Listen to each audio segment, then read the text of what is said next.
Habari, karibu Pool School. Leo tunaenda kuangalia water circulation, jinsi maji yanavyofanya movement yake kupitia pool structure. Somo lililopita hatukuangalia movement ya maji kwenye pool structure, lakini leo naenda kukuonyesha mchoro utakao kuonyesha jinsi maji yanafanya movement kwenye mzunguko wa swimming pool. Karibu. Kipindi tulichopita tuliangalia mifumo mitano ya swimming pool. Ya kwanza ilikuwa ni swimming pool lenyewe, skimmer, pump, filter na return lines. Ya kwanza tukianza na swimming pool. Swimming pool ni mfano wa hii hapa kama unavyoona swimming pool letu. Hapa lina maji yamejaa kwenye swimming pool. Hili litakuwa ni 4:5 hii kwa urefu na upana. Ya pili tukiangalia skimmer. Skimmer inaonekana upande huu hapa, skimmer. Hiyo inakaaga pembezoni mwa swimming pool. Inaweza ikakaa mazuri, inaweza ikakaa mwisho, inaweza ikakaa katikati. Inategemeana na swimming pool. Skimmer ndio hii hapa kama unavyoiona. Ya tatu ni pump. Pump yetu ni hii hapa. Ipo middle, ipo katikati. Inavuta maji kutoka kwenye skimmer na main drain, inapeleka maji kwenye filter.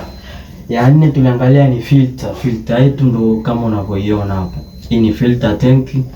Filter pia inajumlisha multi-port valve ambayo ni kama gia yake ya kubadilisha mwelekeo wa maji. Ya tano ni return lines. Return line yetu kama unavyoiona hapa. Hizi hapa. Hizi ni return line ambao kwenye return line kuna return jets. Jeti zetu ndo kama hizi unavyoziona, hazionekani vizuri hapa. Sasa tunaenda kuangalia moja kwa moja mzunguko wa maji, jinsi maji yanafanya movement. Maji yakiwa kwenye swimming pool yanafanya movement au yanavutwa kwa kutumia pump yetu, lakini yanavutwa kwa kutumia suction line, ambazo suction line zetu tuliangalia ni mbili, skimmer ama main drain. Na kuna pool inawezekana na skimmer halina main drain, na kuna pool inawezekana na main drain halina skimmer.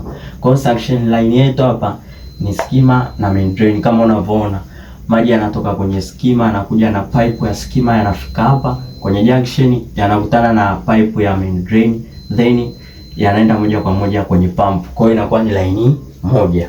Kwa hiyo imetoka sehemu mbili lakini line moja. Kwa hiyo ni suction line. Pump inavuta kutoka kwenye suction line inapeleka kwenye filter kama unavyoona.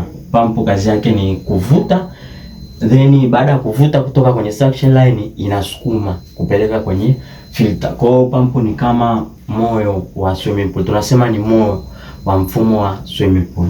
Bila pump hauwezi fanya circulation yoyote. Kwa hiyo maji yanakuja kwenye filter kutoka kwenye pump.